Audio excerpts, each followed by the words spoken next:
మీ జాతకం ఎలా ఉంటుందో తెలుసుకోండి. వెంటనే జేకేఆర్ గురుగారి అపాయింట్మెంట్ తీసుకోండి.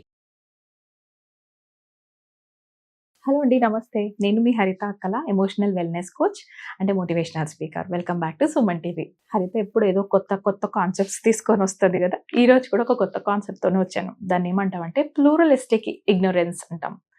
అంటే ప్లూరలిస్టిక్ ఇగ్నోరెన్స్ అంటే మీకు లాస్ట్ వీక్ చెప్పినట్టు బైస్టాండర్ ఎఫెక్ట్ ఉంది. అంటే ఒక ఇద్దరు మధ్యలో ఘర్షణ జరుగుతోంది, ఏదో తేడా జరుగుతుంది అయినా కూడా ఈ థర్డ్ పర్సన్ చూసినప్పుడు ఏమనుకుంటారు, కానీ నా వరకు ఏం లేదు కదా అని అవాయిడ్ చేయటం సిచ్యువేషన్ని ఈ థర్డ్ బైస్టాండర్ ఎఫెక్ట్. ఇంచుమించు ఇలాంటిదే ఇప్పుడు ఇది అన్నమాట. ఈ ప్లూరలిస్టిక్ ఇగ్నోరెన్స్ అంటే ఏంటి అంటే, సపోజ్ మీరు ఈ ఫోటో చూడండి, మీకు ఐడియా వస్తుంది. ఓకే, క్లాస్ రూమ్లో ఒక ప్రొఫెసర్ ఉన్నారు. ఓకే, ఆయన ఒక కాంప్లికేటెడ్ ఏదో ఒక సబ్జెక్ట్ చెప్పారు, కాన్సెప్ట్ చెప్పారని అనుకుందాం.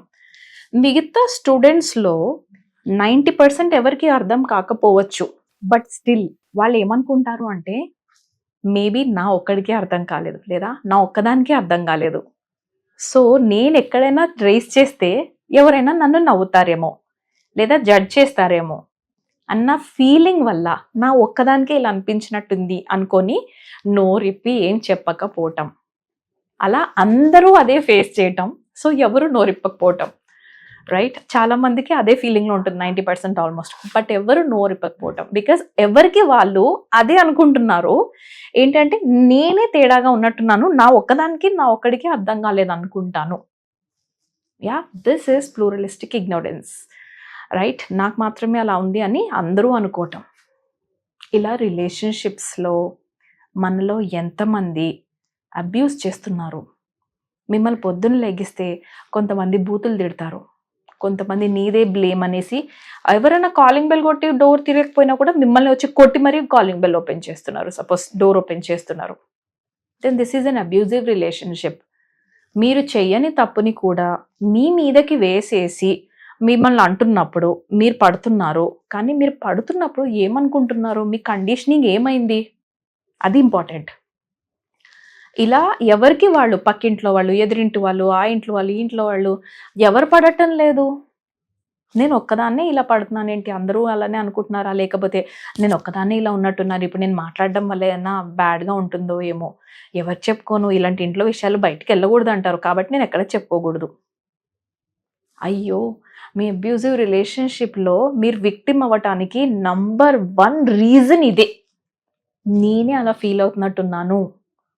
దీనికి మోస్ట్ ఇంపార్టెంట్లీ పేరెంట్స్ కూడా పార్టిసిపేషన్స్ చేస్తారండి ఇందులో. ఏంటి అంటే, తెలుసో తెలియకుండానో మీరు కండిషనింగ్ ఏం చేస్తారంటే, ఆడపిల్లలకి వేరే కండిషనింగ్, అబ్బాయిలకి వేరే కండిషనింగ్ జరుగుతుంది. అమ్మాయిలకి పేషెన్స్ లెవెల్స్ చాలా పెంచుతారు జనరల్గా. ఓకే, జనరలీ ఇప్పుడు అందరినీ అని అనట్లేదు, జనరలైజ్డ్ స్టేట్మెంట్ అని కాదు ఇక్కడ, కానీ most of the people, right? Accept చెయ్యి, ఓపిక్గా ఉండు, భరించు, ఇంకొంచెం పేషెన్స్ పెంచుకో, ఎప్పటికీ ఇలానే ఉండదు, ఇంకొన్ని రోజులు ఓపిక్గా ఉండు, ఇలానే ఉండిందా అంటే కొట్టి తిట్టే లెవెల్ దాకా మీరు మీ పిల్లలని పేషెన్స్ వైపు పంపించకండి. ఒకరు వాళ్ళని కొడుతున్నారు అని అంటే ఆ దెబ్బ మీరు తినట్లేదు, పిల్లలు తింటున్నారు, రైట్? ఆ దెబ్బలు తీసుకుంటున్న వాళ్ళకి ఆ పెయిన్ తెలుస్తుంది, మనం చూస్తున్న వాళ్ళకి ఆ పెయిన్ తెలీదు, రైట్? మాకే ఇలా జరుగుతుంది, అందరికీ అందరి లైఫ్లోనే ఇలానే జరుగుతాయి కాబట్టి మేము కామ్ ఉండాలి. లేదా అరే మా ఫ్రెండ్ వాళ్ళ అమ్మాయికి ఓవర్గా సపోర్ట్ చేయటం వల్ల వాళ్ళ ఫ్యామిలీ బ్రేక్ అయిపోయింది, ఆ అమ్మాయి తిరిగి వచ్చి ఇప్పుడు ఇంట్లో ఉంది కాబట్టి నేను కూడా ఏమీ అనకూడదు, లేదా నేను పార్టిసిపేట్ చేయకూడదు, వాళ్ళు ఆ అమ్మాయి ఎంతైనా సఫర్ అవ్వ, నువ్వు పేషెన్స్ పెంచుకొని అక్కడే ఉండు నువ్వు అని ఎప్పుడైతే పేషెన్స్ కూడా పేరెంట్స్ కూడా విత్డ్రా చేస్తారో అప్పుడు ఇది ఇంకొంచెం లెవెల్కి పెరిగిపోతుండండి అబ్యూజ్ అన్నది, రైట్? సో ఇక్కడ నేను ఏమంటున్నానంటే, నీది తినాలి నాది తినాలి అనేసి ఒకరితోనొకరు కూర్చొని పిటీ పార్టీస్లో కూర్చొని కిట్టి పార్టీ అని పేరు పెట్టుకొని ఎడవకండి, right? Don't waste your time in those pity parties. అక్కడికి వెళ్ళి మీరు ఇక్కడ జరిగిందంతా చెప్పుకొని ఏడ్చి మళ్ళీ తిరిగి అదే లైఫ్లోకి వెళ్ళి అక్కడే ఎంజాయ్ చేస్తుంటారు, లేదా అక్కడే సఫర్ అవుతూ ఉంటారు, లేదా అక్కడే ఇంతేనా లైఫ్, ఇంతకంటే మారదు అని యాక్సెప్ట్ చేసి అక్కడే ఉండిపోకండి, రైట్? మీ లైఫ్ మీకు నచ్చినట్టు మళ్ళీ రీడిజైన్ మీరు చేసుకోవచ్చు. దిస్ ఈజ్ నేను నమ్ముతాను, దీన్ని చాలా నమ్ముతాను, రైట్? ఏదో మనకి రీసెంట్గా కామెంట్స్లో పెట్టారు ఒక ఆవిడ, మేడం నేను మా హస్బెండ్ చిన్నప్పుడే మా బావగారు చాలా మంచివాళ్ళు కానీ మా అక్కని చంపేశారు, ఇప్పుడు అలాంటి బావ ఇలాంటి దాంట్లో చంపాడు అంటే నేను యాక్సెప్ట్ చేయలేకపోయాను. అది చాలా ఇయర్స్ బ్యాక్ అయింది నా లైఫ్‌లో. కానీ నా పైన చాలా ఇంపాక్ట్ ఉంది అని ఒక ఆవిడ మెసేజ్ చేశారు. నేనేమంటానంటే అబ్యూజివ్ రిలేషన్‌షిప్‌లో అంటే ఒక్కసారి మనిషికి డౌట్ స్టార్ట్ అయింది అనంటే, ఆ డౌట్ పెరిగిపోతూ ఉంటుంది వాళ్ళలో. ఒకదానికి ఇంకొకటి, ఆ దానికి ఇంకోటి యాడ్ చేసుకుంటూ వెళ్ళిపోతారు. అది బ్రేక్ చేయాలి అనంటే మనం వాళ్ళ దగ్గరికి వెళ్ళి ఎక్స్‌ప్లనేషన్ అన్నా ఇవ్వాలి. ప్రూవ్ అన్నా చేయాలి. కానీ ఇప్పుడు ఏం చేస్తున్నారు, వేరే వాళ్ళ దగ్గరికి వెళ్ళిపోతున్నారు. ఎవరైనా సాఫ్ట్‌గా కొంచెం క్వైట్‌గా, కామ్‌గా ఇంత ప్రేమ చూపిస్తే పడిపోతారు. రైట్? సో, బయట ఇంత క్రిటికల్ వాతావరణం ఉన్నప్పుడు వాళ్ళకి డౌట్ రావడము తప్పు కాదు. బట్ అలా అని మన బిహేవియర్ కూడా మనం చూసుకోవాలి గదా! మనం సపోజ్ పేరెంట్స్‌తోనే మాట్లాడుతున్నామేమో, కానీ మన బిహేవియర్ వాళ్ళకి ఇంకెవరో థర్డ్ పార్టీతో మాట్లాడుతుంది అన్న ఫీలింగ్ మనం ఎందుకు క్రియేట్ చేయాలి? When we don't have anything, be courageous man. మీరు భయపడకండి. భయపడకుండానే ఫేస్ చేయండి. అంతేగాని ఆళ్ళకి జరిగింది, నాకు జరిగింది అని మీరు వదిలేయొద్దు. రైట్? లేదా నాకొక్కదానికే అయితుంది కాబట్టి నేను మాట్లాడితే నన్నేమనుకుంటారో, నా లైఫ్ ఇంత ఖరాబ్ ఉందని వాళ్ళేమన్నా జడ్జ్‌మెంట్ చేస్తారో. ప్లూరలిస్టిక్ ఇగ్నోరెన్స్‌లో అంటే నేను ఏం మాట్లాడకూడదు. ఎందుకనంటే నేనొక్కదాన్నే అలా ఫీల్ అవుతున్నానేమో అన్నది తప్పు. రైట్? ఇలా ఒకసారి ఎక్స్‌పెరిమెంట్ కూడా చేశారండి. ఏంటంటే కొంతమంది పార్టిసిపెంట్స్‌ని కావాలని ఇంటెన్షనల్‌గా వాళ్ళు అక్కడ కూర్చున్నప్పుడు అందులో కొంతమంది యాక్టర్స్ కూడా ఉన్నారు. రైట్? సో, స్లోగా స్మోక్ రావడం మొదలుపెట్టారు. పంపించడం మొదలుపెట్టారు ఒక గ్యాస్‌ని. సో, ఆ స్మోక్ ఎప్పుడైతే రూమ్‌లోకొస్తుందో మాక్సిమం ఒక 60-70 పర్సెంట్ మంది అరే! అక్కడి నుంచి వస్తోంది. నేనిక్కడ ఈ రూమ్‌లో నుంచి బయటికి వెళ్ళాలి. లేదా బయటికి వెళ్ళిపోయారు. బయటికెళ్ళి కంప్లెయింట్ అథారిటీస్‌కి చెప్పారనమాట. ఇక్కడ స్మోక్ వస్తోంది. చెక్ చేసుకోండి లోపల ఏదో తేడాగా ఉంది అని. ఇది గ్రూప్ ఫస్ట్ సైకిల్.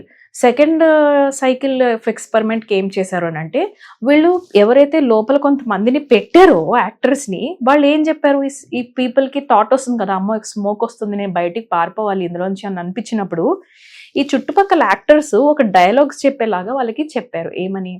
"ఏం పర్లేదు కూర్చోండి. అదేంటి నార్మల్ స్మోకే. అది మనల్ని ఏం చేయలేదు. ఏం పర్లేదు ఇక్కడే కూర్చోండి" అంటే ఓహ్ మై గాడ్! చాలా maximum percentage of the people వాళ్ళని నమ్మి అక్కడే కూర్చున్నారు స్మోక్‌లో. బికాజ్ నో చెప్పలేకపోవటమో, లేకపోతే వీళ్ళు వాళ్ళని నమ్మటమో, లేకపోతే మొహమాట పడటమో, మొత్తం వాటెవర్ వాళ్ళు పక్కన వాళ్ళు చెప్పింది విని ఫాలో అయిపోయారు. Oh my God! ఇలా మనం రిలేషన్‌షిప్‌లో ఇది స్మోక్ ఎక్స్‌పెరిమెంట్. సో, వాళ్ళు ఇంట్రెస్టింగ్‌గా అనిపించింది వాళ్ళకేంటంటే, అరే! ఒకరొక సెంటెన్స్ చెప్పంగానే ఏం పర్లేదు ఆగండి అనంగానే వీళ్ళు ఆగిపోయారు. అలాంటిది మన రిలేషన్‌షిప్స్‌లో పర్లేదు అక్కడే ఉండండి అని మనకెవరైనా చెప్తుంటే it's okay to follow. But ఎంతవరకు మీరు బేర్ చేయాలి? మీ పేషెన్స్ లెవెల్స్ ఎంతవరకు అన్నది మీకే తెలుసు కదా! ఎప్పుడు కూడా అడ్వర్స్ కండిషన్స్‌కి రీచ్ అవ్వకూడదు. ఓకే? అంటే kill others. Kill yourself or kill others. అక్కడ లెవెల్ దాకా వెళ్ళకుండానే ముందే మీరు కౌన్సెలింగ్ సెషన్స్ తీసుకోవాలి. క్రైమ్ వైపు not allowed. You are not allowed to kill anybody. మనకి దేవుడి చేతులిచ్చింది చేతనైతే అన్నం తినిపించడానికి, ప్రేమగా ఎవరినన్నా చూడ్డానికి, లేదా మీరు బానే ఉన్నారు అని తట్టడానికి చేతులు లభించినయి తప్ప ఒకరిని చంపడానికి కాదు. పొద్దున్న లెగిస్తే ఆ న్యూస్ చూస్తే చాలా బాధేస్తదండి. ఇదొక్కటే కాదు గదా! అదొక్కటే లైఫ్ కాదు గదా! దాన్ని దాటిన తర్వాత ఇంకా చాలా ఉండొచ్చు. మీకు ట్రావెలింగ్ ఇంట్రెస్ట్ ఉంటే ట్రావెలింగ్‌లోకెళ్ళండి. పెయింటింగ్ ఇంట్రెస్ట్ ఉందా పెయింటింగ్‌లోకెళ్ళండి. Invest on yourself. Life ఎప్పుడు ఎక్కడ ఎళ్ళిపోదు. బట్ ఇలా విక్టిమ్ మోడ్‌లో ఉండి అదే అబ్యూజివ్ రిలేషన్‌షిప్‌లో అక్కడే నేను ఒక్కదాన్నే ఉన్నాను అని ఇరుక్కుపోవద్దు. రైట్? మీరు ఒకవేళ అలాంటి టాక్సిక్ రిలేషన్‌షిప్స్‌లో ఉన్నారంటే మాత్రం కింద కనిపిస్తున్న నంబర్‌కి ఇమ్మీడియేట్‌గా కాల్ చేసి take a session with me. Don't think about money. Money గురించి అస్సలు ఆలోచించొద్దు. Right? And one more thing I'm so sorry ఆడియన్స్‌కి చెప్పాలి ఏంటంటే, ఇంగ్లీష్‌లో నేను కాంటెంట్ అంతా నేర్చుకునేది ఇంగ్లీష్‌లోనే ఉంటుంది. అండ్ మేము ట్రైనింగ్ అయింది కూడా ఇంగ్లీష్ సెషన్స్‌లోనే కాబట్టి కొంచెం ఆ వర్డ్స్ వచ్చేస్తాయి. పక్కా ట్రాన్స్‌లేషన్ తెలుగులో నేను చేయలేను అండి. రైట్? ఐయామ్ సో సారీ అంత ఇన్‌కన్వీనియంట్‌గా ఉంటే కొంతమంది ఆడియన్స్‌కి. But this is how I am. Right? నాకు ఇలానే నేర్పబడింది. So, thank you so much for watching my videos. First of all encourage చేస్తున్నందుకు, కొంచెం చూస్తున్నందుకు, అర్థమవుతున్నందుకు subject. And thank you so much for watching this video as well. నమస్తే.